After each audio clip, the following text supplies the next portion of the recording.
वहाँ से ज़िंदगी की तलाश शुरू हुई और ये तलाश बहुत सारे पड़ाव से गुजरते हुए छत्तीसगढ़ बस्तर के जंगलों में आदिवासियों के बीच में पहुंची।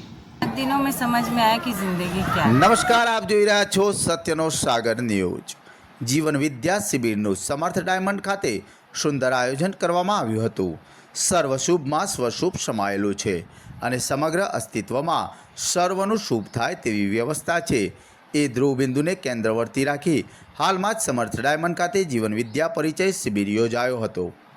તારીખ 3 મેથી 9 મે સુધી ચાલેલા આ 7 દિવસીય શિબિરમાં જિંદગીના તમામ આયામોમાં નિરંતર સુખી થવાના પ્રસ્તાવ આપવામાં આવ્યા હતા, જેને સૌ શિબિરાર્થીઓએ સ્વયંમાં નિરીક્ષણ અને સાથીઓમાં પરીક્ષણપૂર્વક ચકાસીને જાણવાનો પ્રયત્ન કર્યો હતો। શ્રી એ નાગરાજન દ્વારા જે મધ્યસ્થ દર્શન સહ અસ્તિત્વવાદ આપવામાં આવ્યો છે તેનું આ શિબિરમાં વિહંગાવલોકન કરવામાં આવે છે। ખૂબ આનંદની વાત એ છે કે જીવન વિદ્યાના તમામ શિબિર નિઃશુલ્ક હોય છે। આ શિબિરના પ્રબોધન માટે છત્તીસગઢથી શ્રી સોમત્યાગીજી નામના એક સદગૃહસ્થ પધાર્યા હતા, જેઓએ દિલ્હીના શિક્ષણ જગતમાં સદભાવથી ક્રાંતિ લાવવાનું મોટું કામ કર્યું છે। આ શિબિરમાં 6 રાજ્યોના કુલ 220 શિબિરાર્થીઓએ ભાગ લીધો હતો, જે પૈકી 100 બહેનો છે। ગુજરાત ઉપરાંત મહારાષ્ટ્ર, રાજસ્થાન અને કર્ણાટક, હરિયાણા, બિહારથી આવેલા શિબિરાર્થીઓએ છેક અહીંયા આવીને ભાગ લેવો એ સૂચવે છે કે આ શિબિર સમાજ માટે કેટલુંક ઉપયોગી છે। મજાની વાત તો એ છે કે આ શિબિરમાં સમર્થ ડાયમંડના કર્મચારીઓ અને એમના પરિવારના 60થી વધુ શિબિરાર્થીઓએ ભાગ લીધો હતો, જેમાં 15 વર્ષથી નાની ઉંમરના 30થી વધુ શિબિરાર્થીઓએ હતા। શિબિરાર્થીઓના બાળકો માટે પણ એક સમાંતર શિબિર ચલાવવામાં આવ્યું હતું, જેનું સંચાલન તાલેગઢની નવદીપ વિદ્યા મંદિરના શિક્ષકોએ કર્યું હતું, જેઓએ આ શિબિર અગાઉ કરેલ હતો, જેથી બાળકોમાં અત્યારથી જ એક વૈશ્વિક અને માનવીય સમજણનો વિકાસ થાય। આ બાલ વૃદ્ધ સૌને માટે ઉપયોગી એવા જીવન વિદ્યા પરિચય શિબિરનું સમર્થ ડાયમંડ દ્વારા નિયમિતપણે નિઃશુલ્ક આયોજન થતું રહે છે। વિસનગર માટે આ બાબત ખુશી અને ગૌરવની બાબત કહી શકાય। नमस्ते, मेरा नाम अन्नू है और यहाँ पे जीवन विद्या परिचय शिविर जो 7 दिनों का था वो हुआ और इन 7 दिनों में समझ में आया कि ज़िंदगी क्या है। और मैं सभी लोगों से ये चाहना है मेरी कि सभी इसमें इस विद्या से जुड़े और समझें और सीखें कि ज़िंदगी कैसे जी जा सकती है। 7 दिनों में आपने क्या सीखा? यहाँ से क्या लेके जा रहे हो, क्या सीख लेके जा रहे हो? इन 7 दिनों में मुझे ये समझ में आया, अभी तक बहुत सारी मान्यताएं थी कि मतलब कि मैं अपने को खुद को शरीर ही मान के जी रही थी।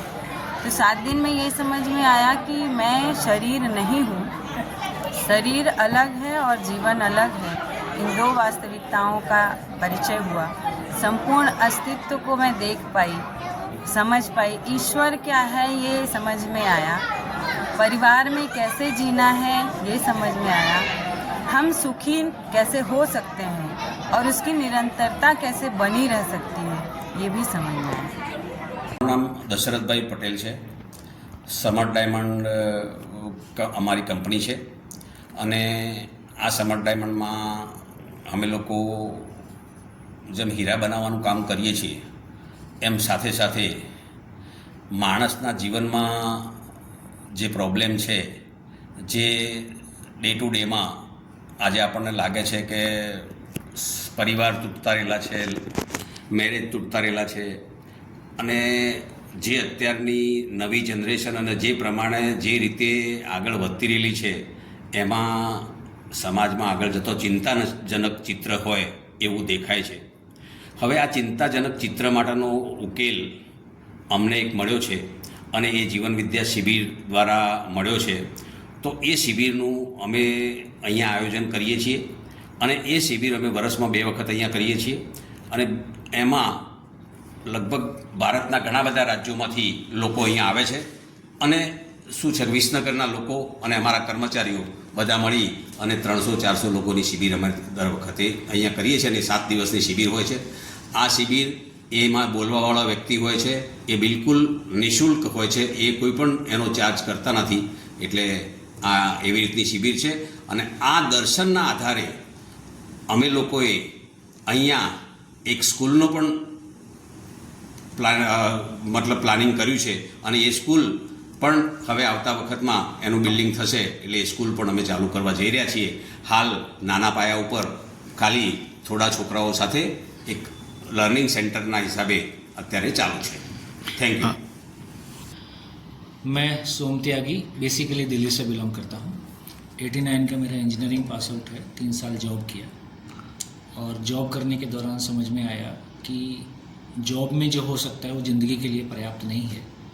वहाँ से ज़िंदगी की तलाश शुरू हुई और ये तलाश बहुत सारे पड़ाव से गुजरते हुए छत्तीसगढ़ बस्तर के जंगलों में आदिवासियों के बीच में पहुँची.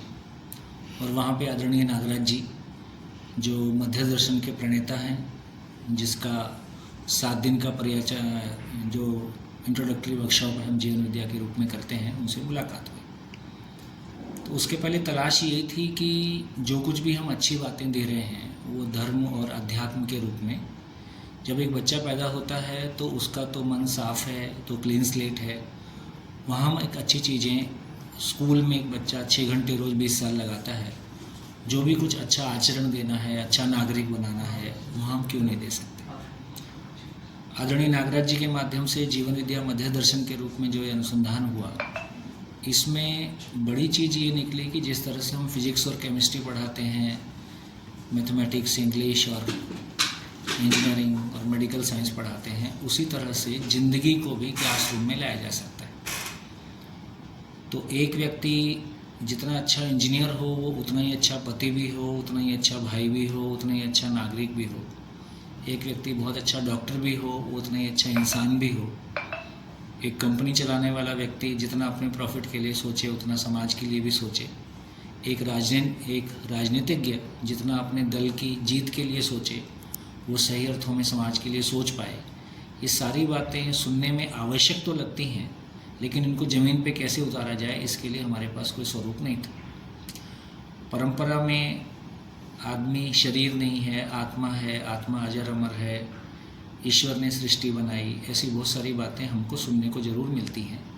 हमारी आस्था है, हम उसको मानते भी हैं, लेकिन उसको विधिवत समझा जा सके और उसको ज़िंदगी में उतारा जा सके, ऐसा कुछ गैप बना ही रहता है. अभी भी जैसे जैसे एजुकेशन बढ़ी है पूरे विश्व में, पैसा बढ़ा है, आदमी के साथ जीने का विश्वास घटा है, मशीन के साथ जीने का विश्वास बढ़ा है. तो ये पूरे दर्शन के माध्यम से ईश्वर का, आत्मा का विधिवत अध्ययन होता है. कोई भी सवाल अबूझा रह जाए ऐसा नहीं है. सब कुछ लॉजिकल यूनिवर्सल प्लेटफॉर्म पे पूरी बात होती है और उसको अपने परिवार में संबंध में जिया जा सकता है. बाई एजुकेशन एक स्वस्थ मानसिकता तैयार की जा सकती है और व्यवस्था का एक ऐसा स्वरूप जिसमें सभी सुखी हो सकते हैं, सभी जो है सुखी हो सकते हैं, सफल हो सकते हैं, सभी की आवश्यकता पूरी हो सकती है, ऐसी एक संभावना को सुनिश्चित करता है. उसको हम 7 दिन के शिविर के रूप में बोलते हैं. मैं इसमें पिछले 25 साल से लगा हूँ और मेरे जैसे और बहुत सारे इंजीनियर, डॉक्टर्स और क्वालिफाइड लोग अपना पूरा जीवन इसमें लगाए हुए हैं. और हम लोग इस काम को किसी आर्थिक अपेक्षा से नहीं करते हैं. हमको कोई अच्छी चीज़ मिली है, उसका रिजल्ट हमारे परिवारों में आया है, तो दूसरे परिवारों के साथ हम इसको शेयर करते हैं.